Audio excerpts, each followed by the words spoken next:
3부는 최초의 귀신, 악마, 흑마술사, 대체 판타지 소설에 나오는 저는 중세보다 이 서아시아, 신아시리아 제국을 사실상 배경으로 판타지가 한다고 생각해요. 중세 시대 때 뭐 그런 게 없잖아요. 빛의 교단, 누스카, 흑마술사 집단, 파주주, 영지전쟁, 뭐 이런 것들. 이런 것들은 오히려 그 신아시리아 제국, 여기가 배경이 훨씬 더 제가 볼 때는 오늘날 판타지의 무대다, 이렇게 저는 보고 있고요. 이 파주주는 귀신은 일단 인드라 볼 때 열린 마음으로서 여태까지 한 번도 본 적은 없어요, 귀신을. 근데 어떤 치유사가 어린 시절에 인드라가 얘기한 적 있잖아요. 돌 때까지 인드라가 고개를 가누지 못했는데 치유 무당이 인드라를 딱 보더니 머리 위에 귀신이 있다, 자기가 치유해 주겠다, 그래서 해가지고 제가 고개를 제대로 이렇게 똑바로 하게 됐다. 그리고 그 후유증인지 인드라가 몸이 좀 약하다 라고 할 수 있겠죠. 그래서 그 귀신이 왜 있냐, 그거는 누군가가 짙은 원한을 가졌을 때 아마도 어머니에 대한 저주, 어머니 계모가 무당이었거든, 무당. 어머니의 계모가 어머니를 죽이려고 그랬어요. 그래가지고 양잿물로 죽이려는 거를 피하고 어머니가 10대 시절에 가출한 거예요. 그래서 그런 어머니가 워낙 그 무당의 저주를 받았는지 인드라 위로 형하고 언니, 누나가 다 이렇게 사산 됐고, 저도 간신히 태어난 거죠. 그래서 그런 어떤 저주가 있지 않았나 라는 생각은 가지고 있는데, 저는 귀신을 직접 본 적이 없으니까. 근데 이제 열린 마음으로 가지고 있어요. 그렇게 말씀을 전제로 하고, 그러면 귀신이 언제부터 있었겠느냐? 제 생각은 그 개념, 먼저 귀신의 개념은 세계 최초로 765년, 기원전 765년 신아시리아 제국에서 발생했을 것이다. 왜냐하면 기록적으로 나와 있는 게 신아시리아 제국이 잘 나가다가 한 200년 정도 잘 나가다가 한 30년 정도 대기근을 맞이했습니다. 대흉년. 근데 이게 종합 세트거든요. 대기근, 그러니까 대기근, 그러니까 다 대기근이래. 갑자기 그 대가뭄이 생기면, 한 30년 동안 대가뭄이 발생하면 흉년이 들고, 그렇죠? 그럼 흉년이 들면서 동시에 전염병도 발생해요. 페스트가 발생했다고 하네요.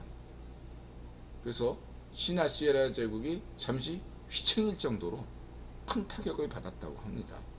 32년에 걸쳐서 침체기라고, 신아시리아 제국의 침체기입니다. 아마 이 시기의 모티브를 느헤미야도 좀 받았을 거라고 봅니다. 모세 때 뭐 7일간 무슨 뭐 이렇게 전염병이 돌고 뭐 가뭄이 돌고 뭐 이렇게 막 하는 그런 어떤 상상력이, 이러한 어떤 신아시리아 제국의 30년 동안의 대기근, 뭐 이러한 것들에서 영감을 받았을 수도 있다, 저는 그렇게 보고 있고요. 중요한 건 이때 중요한 게, 이전의 수메르 신들은 귀족의 신이, 왕족의 신이었단 말이에요. 일반인들은 그걸 모실 수가 없다 이거예요. 고위 왕족, 그런 사람들에게만 신이지, 일반 사람들은 그런 자신은 신이 아니니까. 수메르 신들은 사실은 자신의 조상신들 얘기하는 거지, 일반 사람들은 사람이 아닌 거예요, 말하자면. 한 단계 동물이지 말하자면. 그래서 대다수 인간들은 뭐 내세가 뭐니 뭐 불멸이 뭐 그런 거 생각도 안 하고 그냥 죽었다 이거죠. 예, 땅에 묻히면 다행인 거고 아니면 그냥 사막에 버려지거나 그랬다는 거죠. 근데 신라시아 제국 때 철기 시대가 본격화되면서 사카족이 강철을 만들기 시작하면서 철만 만든다는 게 중요한 게 아니라 이 연철이거든요. 연철을 청동기보다 더 강하게 만들려면 강철로 만드는 야금학이 발전해야 되는데 이 눈부신 야금학을 발전시킨 것은 인들아 볼 때 사카족이다. 대량 생산에 성공한 것 같아요. 다시 말하면 기원전 1800년 경에도 인드라 아리안이 히타이트를 제국을 세웠다고 하잖아. 이때 이 히타이트 제국을 인드라 아리안이 차지하고서 거기서 그 강철을 만들어내긴 했는데 극소수였다. 무기류는 극소수였고 그리고 또 제가 볼 때는 농기구 같은 것도 제한적이었다고 저는 봐요. 뭐 이렇게 공예품이나 농기구 뭐 이렇게 무기류 이런 것들 대량 생산에는 성공하지 못했다. 저는 대량 생산에 무게를 두거든요. 다시 말해서 사카족이 세계적인 과학기술 혁명을 일으켰다. 두 가지 면에서 하나는 강철 야금학에서 대량 생산, 강철 대량 생산을 처음으로 성공시켰다. 강철을 처음 만든 것은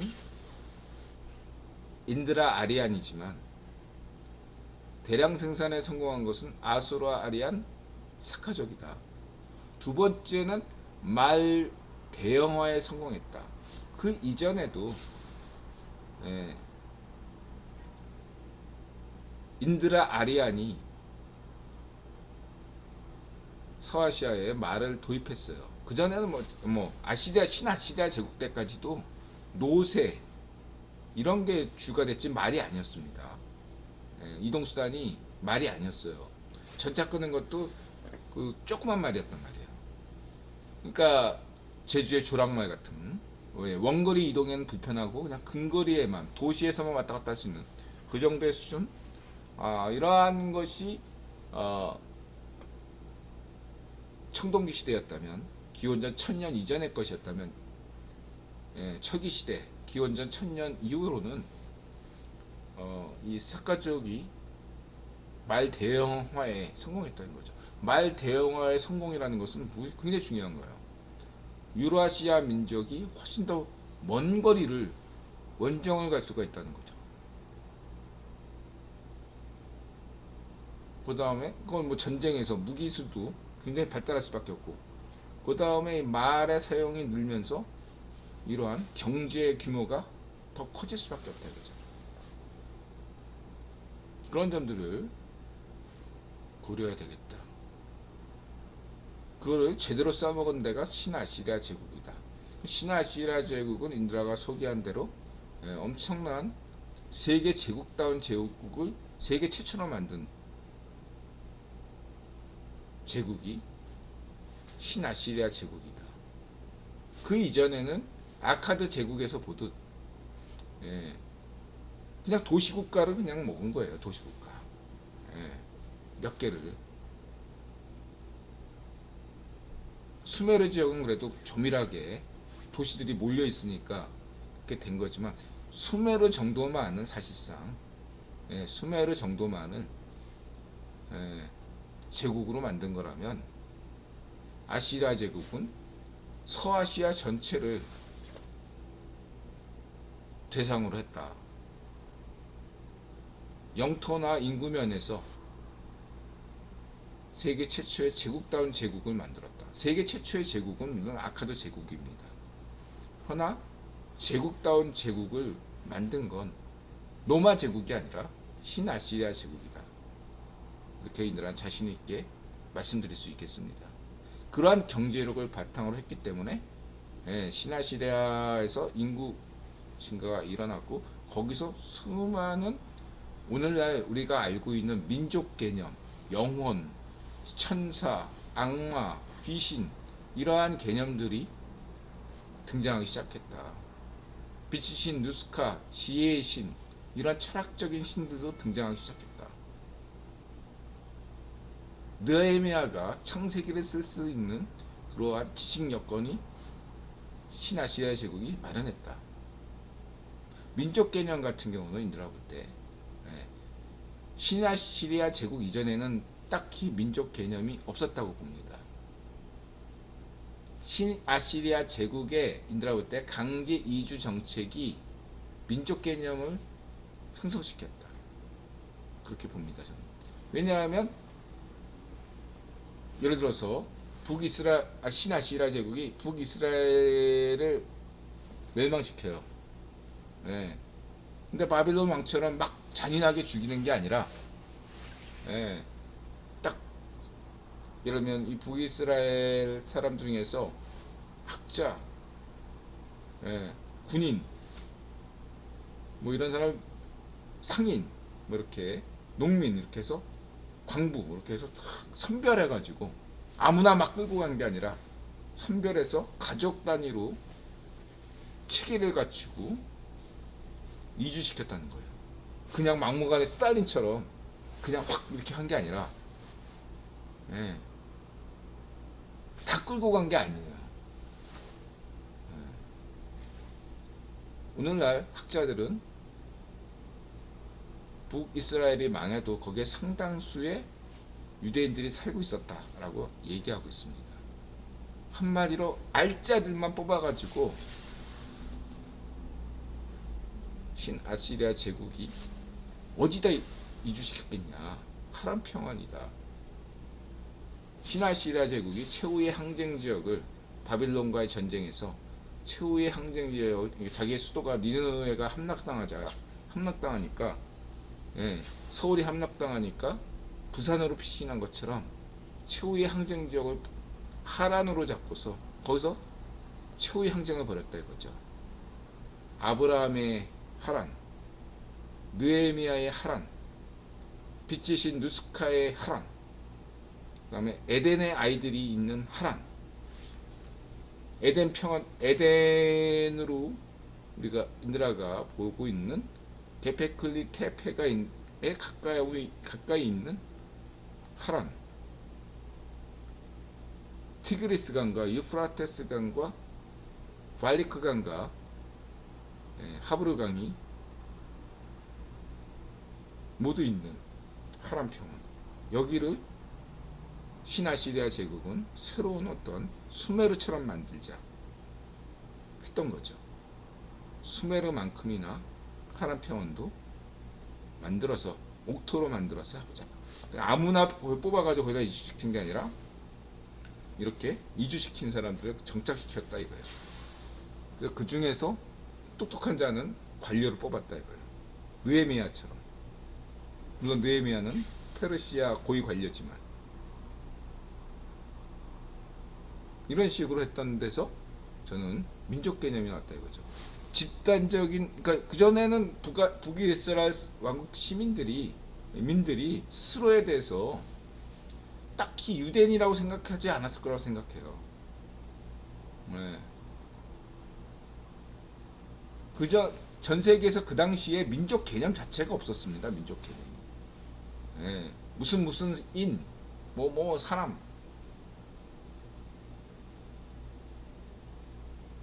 그거는 민족 개념이라고 볼 수가 없어요. 세계 최초의 민족 개념은 느헤미야가 만들었다고 볼 수가 있거든요. 그거를 이제 바빌론 유숙이 끝나고 와서 이렇게 하면서 그거를 구분하기 시작했는데, 그 이전에는 전 세계에서 딱히 민족이라고 부를 수 있는 그런 개념이 없었다 이거죠. 그냥 부족이죠. 부족과 민족은 다르거든요.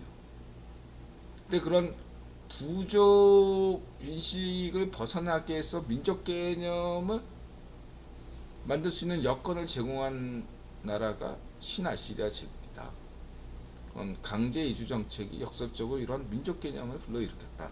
저는 그렇게 보고 있고, 그것이 반영된 것이 니느웨의 창세기다 이렇게 말씀드릴 수 있고, 파주주 역시도 그런 개념에서 그전에는 수메르 신들에 한 것은 왕족의 얘기지 일반 시민들에게는 해당이 되지 않았다 이거죠. 근데 시리아 제국의 경제력이 월등히 나아지니까 중간층이 발생했다. 고위 관료직이 아니더라도 하위 군인, 하위 관료, 하위 학자, 상위층 발생하면서 그들도 어느 정도의 부를 쌓을 수 있었다. 그리고 그것들을 가문 단위로, 호족 개념이죠. 호족, 토지 호족, 토지 호족 개념으로 가문을 형성하게 됐다 이거죠. 그때 그 가문은 귀족 가문이 아니라 이거예요. 평민 가문인데 돈을 좀 번 거예요. 그랬을 때 그 가문은 감히 귀족, 한마디로 귀족 문장을 내세울 수 없는 거예요. 중세 때 생각할 때 평민이 자기가 귀족이 아닌데 귀족의 문장을 내세울 수 없잖아요. 그러니까 내세운 게 파주주다. 대극인이 올 때 뭔가 부적을, 오늘날에도 그렇지만 부적을 하나 붙여가지고 제발 우리 집은 스쳐 지나가세요. 그래서 파주주를 썼다. 근데 그 파주주는 뭐다? 귀신들의 왕이다. 각자 평민들 입장에서 자신의 조상신이 있었단 말이야. 그렇죠? 근데 조상신은 신이 아니야. 신으로 부를 수도 없어. 그냥 조상이죠. 그 조상들한테 처음에 빌은 거야. 대기근이 닥치니까 후손들 살펴주세요. 그래도 당하니까 평민들 입장에서 어떻겠어요? 귀신들의 왕 파주주, 그게 어느 갑자기 인기를 끌면서 귀신들의 왕이 된 거죠. 그리고 이 귀신들의 왕은 서아시아의 일반적인 게 4개의 바람이 있어요. 이렇게 자그로스 산맥에서 나오는 북동풍, 이거는 보통 엔닐의 바람, 신성한 바람이고, 저쪽에 북서쪽에서 오는 바람은 그냥 좋은 바람, 그다음에 남동쪽에서 오는 인도양에서 오는 바람은 비구름, 비바람, 구름바람, 그리고 이 남서쪽에서 오는 바람은 모래바람. 이 모래바람을 의인화시킨 게 파주주다. 이렇게 보시면 되고, 귀신들의 왕을 어쨌든 근데 왕이잖아. 왕이니까 민간에서 그런 걸 유행하는 거를 보니까 어쨌든 왕 파주주가 되니까 얘도 신을 취급해야 줘야 되는 거죠. 어쩔 수 없이 왕이니까. 대신에 악마다. 사악한 놈이다. 우리 진짜 신이 아니지만 어쩔 수 없이 왕이라고 하니까 신으로 주는데 악신이다. 사악한 놈이다. 근데 그 이전까지 수메르 신이든 모든 그 구조는 내 편, 네 편이지 선과 악이 없었어요. 엄밀하게 얘기해서. 다 신들이기 때문에 다. 최초로 정말 악마신, 악신은 파주주가 처음인 겁니다. 그러니까 파주주가 신이 돼버리니까 족보를 만들어야 되거든. 신도 족보가 반드시 필요하거든요. 왜 중세 때 귀족, 네 애비가 누구야? 이렇게 꼭 물어봐야 되잖아요. 그러니까 애비 하나를 딱 만들어 놓은 건데 걔는 아무 의미도 없어요. 파주주가 신인 걸 입증하기 위해서 하나 그냥 만들어 놓은 거지, 그 자체는 아무런 의미가 없는 신이에요. 왕건의 아버지가 용왕이다, 그런 거하고 똑같은 거죠. 그러니까 파주주가 세계 최초의 귀신 개념이다. 악마다, 흑마술사다 라고 할 수 있겠어요. 어쨌든 이 파주주의 역할은 평민 가문의 전염병으로부터, 페스트로부터 자기 집을 보호하는 부적이자 동시에 다른 집들을 쓸어버리는 전염병의 전파자이고 동시에 병 주고 약 주는 그런 사악한 신은 파주주였다. 여기에 힌트를 받으면서 그 이후로 악마가 등장하기 시작했다 라고 좀 볼 수 있겠습니다. 악마 개념. 천사 개념도 거의 같은 시기에 나왔다. 인드라 얘기했죠. 닌시부르라는 세계 최초의 신 닌시부르, 아시르바니팔 때 명성을 떨친 닌시부르에서 천사라 개념이 나왔다. 인간인데 신으로 습격한 세계 최초의 신이 닌시부르라고 그랬죠. 인간인데 신이 된 사람. 그 다음에 인간인데 신이 된 파주주, 인간인데 신이 된 닌시부르, 천사, 악마, 천사와 악마. 원래 신이 아니었어 둘 다. 근데 신도 천사도 그렇죠. 예. 천사와 사자의 특징. 사자는 어떻죠? 천사와 사자를 구분했더라고요. 창세기에서. 우리 개혁성경에선 영어로는 그냥 다 엔젤이지만 천사와 사자의 특징은 뭐냐? 천사는 모양을 다 드러낸 거예요. 보다 인격체죠. 반면에 사자는 뭐냐면 내셔널 그래픽에서 악령의 갑자기 막 빙의가 돼가지고 목소리가 자기 전혀 다른 목소리가 나오는 경우, 혹은 무당이 그런 거 하잖아. 무당이 애기 목소리를 낸다든가 자기 목소리가 전혀 다른 목소리를 낸다든가 이런 건 빙의가 됐다고 볼 수가 있는 거죠. 누군가 어떤 그랬을 때 그런 현상이 옛날에도 분명히 있었을 거예요. 그랬을 때 저게 뭔가 다른 사람이 얘기하는 거다 이렇게 볼 수 있겠죠.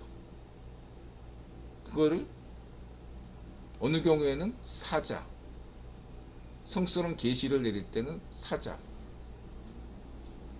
그렇지 않을 때는 악령, 이렇게 구분할 수 있겠죠. 이런 경우에는 일반 인간보다 하등한 존재, 나비유대교에서는 하등한 존재로 보는데 맞는 얘기죠. 그냥 그 사람의 의식을 가지고서 말하는 게 아니잖아요. 의식을 점령당한 상태에서 일방적으로 얘기하는 거란 말이에요. 그렇죠? 그건 사자다 이거죠. 그거는 현실적으로도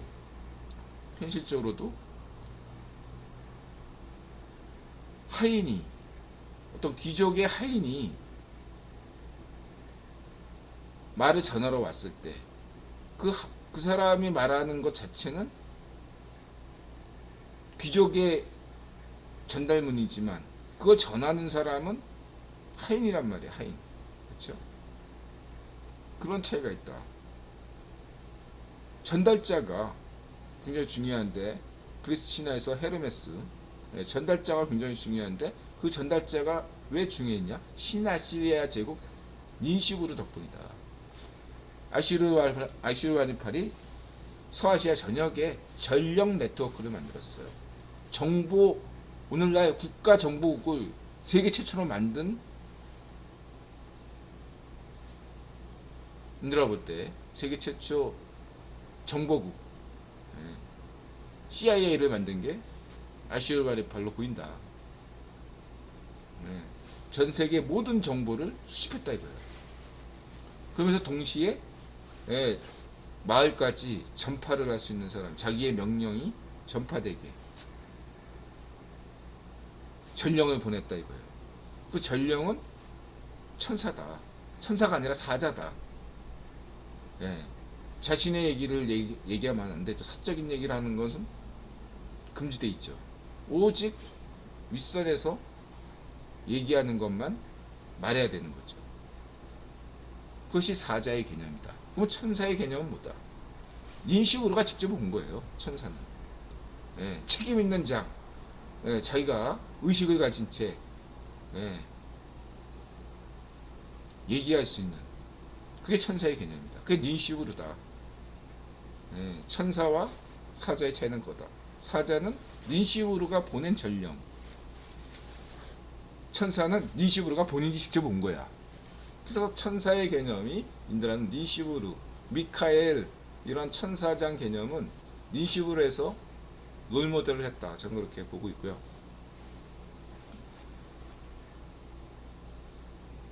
그리고 이거 데라, 이거 굉장히 민감한 거죠. 예?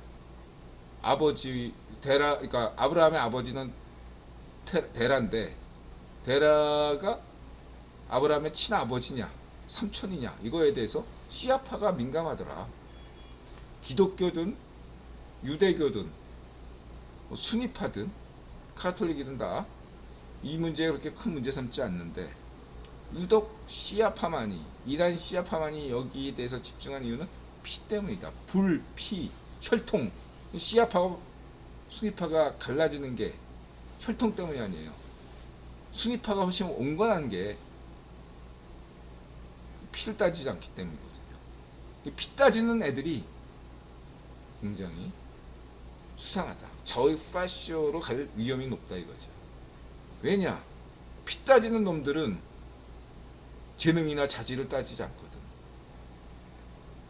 내 부하여야만 하고, 내 쫄따구여야만 하고, 내 아들이어야만 되고, 내 딸이어야만 되는 거예요. 내 딸 아들이 그 자리에 맞느냐 안 맞느냐가 중요한 게 아니라 낙하산이 중요하거든요. 지명아 듣고 있니? 네. 그러면 파쇼 정권이 될 수밖에 없어요. 북한 보세요. 좌익 괴뢰 파쇼들이 왜 세습합니까? 능력과 상관없이. 무능한, 그러니까 좌익 파쇼 반쪽정원 같은 따위가 북한을 망치는 이유가 되겠죠. 능력보다 핏줄, 이런 것이 인드라가 볼 때 환관 출신 느헤미야가 창세기를 쓴 배경이 될 것이다. 배경 중 하나다. 거기에서 에덴의 동산의 선악과 나무에 대한 인드라의 독특한 해석이 있다. 환관의 고뇌가 있다. 핏줄이냐 능력이냐. 핏줄만 따지지 않았다면 세상은 이상향이 아닐까 라는 게 느헤미야의 상상이다. 에덴에 대한 상상이다. 그러나 핏줄을 따지면서 선악을 알게 됐고, 그 결과가 인류의 비극이 계속 지켜져 온 거다. 이런 어떤 생각에 도달한 걸로 저는 보고 있다. 그리고 그런 것이 반복적으로 상세하게 나타난다. 궁정암투 전문가이기도 하니까, 환관 출신이니까.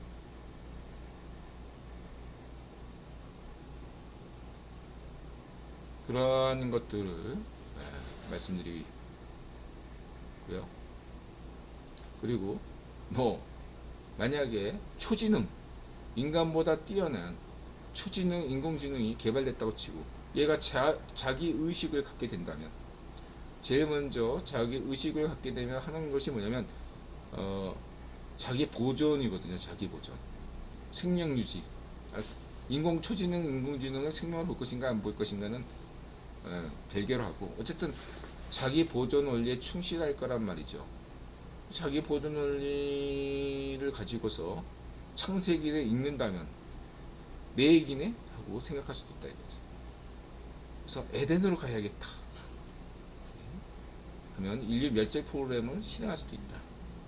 왜냐하면 아담의 조건에 가장 적합한 건 어느 인간도 적합하지 않는데, 유일하게 이 아담에 적합한, 타락하기 이전에 인간에게 가장 적합한 것은 추지능, 인공지능이 아니겠습니까? 생식 기능이 없잖아요. 자, 그리고 에덴도 이제 랍비 유대인 천년경에 어떤 고민이 있었냐면, 랍비 유대교가 탈무드를 만든 다음에 이슬람이 세구나, 예루살렘은 사실상 포기해요. 그래서 예루살렘이나 바빌론에 있던 상당수 랍비들이 어디로 갔냐면 스페인으로 갔어요. 스페인에서 세계 최초의 탈무드 학교가 기원후 10세기에 만들어집니다. 그때 뭐 카발라나 조아루 같은 유대 신비주의 이런 책도 거기서 써지는 거예요. 스페인에서. 인드라 볼 때. 그 시기에 기원후 10세기 정도에서 에덴에 대한 논의가 당연히 둘로 가나질 수밖에 없다. 첫 번째 에덴은 옛날에 예루살렘이 복구하는 게 에덴이고, 아니다, 스페인 마드리드를 뭐 새로운 에덴으로 삼자, 이렇게 당연히 얘기가 나눠질 수가 있죠. 그랬을 때 옛날 예루살렘보다 지금의 마드리드 예루살렘이 훨씬 더 좋지 않냐. 그러니까 비교 우위를 막 따지다 보니까 스페인의 마드리드가 훨씬 더 나은 에덴이다. 에덴이 둘로 쪼개졌어요. 그러면 21세기에는 셋으로 쪼개질 수 있는 거 아니냐. 그 에덴이 뉴욕이 될 수도 있고, 그렇죠? 더 나아가서 화성이 될 수도 있겠죠. 그리고 옛날 고대인의 관념은 어쨌든 하늘나라 아닙니까? 천국이란 건 하늘나라잖아요. 뭐 엘리시움 영화 같은 거 볼 때 왜 SF에서 이렇게 공중도시를 구름 위의 도시 상상하게 됐는지 이해하시죠? 신에덴은 어디입니까? 만약에 인류가 구름 위에 도시를 만든다면 거기가 천국 아니겠습니까? 또 하나, 화성에 이주해서 화성에 도시를 만든다면 거기도 또한 또 하나의 에덴이 되지 않겠습니까? 이런 말씀을 드리면서, 그리고 마지막으로 인드라는 이런 얘기들이 하는 것은, 인드라 기독교인도 아니고 메시아도 아니고 어떤 고고학적인 관점이 아니에요. 역사학적인 관점에서 창세기를 비하할 의도는 전혀 없다고 말씀드렸죠. 저는 영성적으로 해석하는데 기독교 침례교나 유대교에서는 구약을 신본주의적으로 해석하는 것에 대해서는 자유롭게 허용합니다. 저는 그런 관점이 저하고 유사하다고 생각합니다. 기존의 성경 자체를 건드리는 게 아니라 그걸 권위를 무시하는 게 아닙니다. 오히려 더 권위를 존중합니다. 다만 새로운 해석이죠. 그 성경을 건들지 않으면서, 종교서잖아요. 역사서가 아니잖아요. 성경은 역사서나 과학서나 그런 게 아니잖아요. 종교서예요. 다만 종교서인데 그 안에 담긴 그 시대의 역사, 과학, 철학, 이런 게 모든 게 다 담겨져 있으니까 인드라가 연구할 만한 가치가 풍부하고, 거기에서 또 지혜를 본다 이거죠. 그 당시에 느헤미야의 지혜, 예수님의 지혜, 이런 것들을 본다 이거죠. 그런데 저는 신약에 대해서는 이런 거에 대해서 굉장히 신중합니다. 현재 진행형이기 때문에. 반면에 느헤미야 시대는 예수님으로 인해서 끝났다고 보거든요. 그래서 느헤미야 창세기에 대해서는 인드라는 자유롭게 얘기할 수 있는데, 저는 신약에 대해서는 가급적 질문을 안 받는다, 속으로 생각하는 건 있어요, 제가. 그러나 어지간해서 저한테 질문을 주시지 않으셨으면 좋겠다. 왜냐하면 저는 종교 어떤 식으로 인드라가 의도 없이 하든 뭐 하든 간에 그거는 수많은 종파들에 대한 어떤 과민한 반응을 일으킬 수 있고, 제 스스로에 대해서 어떤 특정한 교파나 이런 데 속하고 싶지도 않은데, 거기다가 또 이렇게 얘기하면 아무리 내가 백날 저는 뭐 교주가 될 생각이 없어요, 뭐 메시아가 될 생각이 없어요, 그렇게 얘기한들 이런 얘기를 한다는 것 자체가 제가 볼 때는 책임을 질 얘기다. 근데 저는 그러한 책임을 저는 소명을 받지 못한 사람인데 함부로 얘기한다는 건 인드라가 교만한 거라고 생각해요. 전 쫄봅니다. 전 거기에 책임을 가질 만한 사람이 못 돼요, 저는. 그래서 제가 드릴 수 있는 거는 책임을 느끼고 행동하실 분들이 훌륭한 분들이거나 훌륭한 영성을 갖춘 분들이 제 얘기를 참고해서 만약에 해주신다면 저야 고마운 거고, 그런 거지 제가 뭘 할 사람은 못 된다. 저는 쫄보여서 안 되고, 제 소명은 그냥 이렇게 살아, 오늘도 행복하고 내일도 행복하고, 이렇게 이런 얘기는 하면서 여러분들한테 참고 자료나 주는 정도다. 거기에 만족하는 삶이다. 제 역할이다. 그렇게 생각하고 오늘 방송 끝내겠습니다. 1시 15분이네요. 오늘 길게 방송했습니다. 마음 열고 자세를 낮추고 세상에 감사한다. 맞자세. 건강하시고 부자 되시고 행복하세요. 건부행. 자, 마지막 댓글 하나 달아주세요. 기자님 고맙습니다. 닥터님 고맙습니다. 가시아님 고맙습니다. 네, 예수님 고맙습니다. 네, 화이팅! 네, 우리 부모님 생일, 오늘 부모님 생일이거든요. 네, 부모님 고맙습니다. 우리 나타샤도 네, 고맙습니다. 네, 모두 여러분도 끝까지 시청해서 고맙습니다. 자, 푹 쉬세요.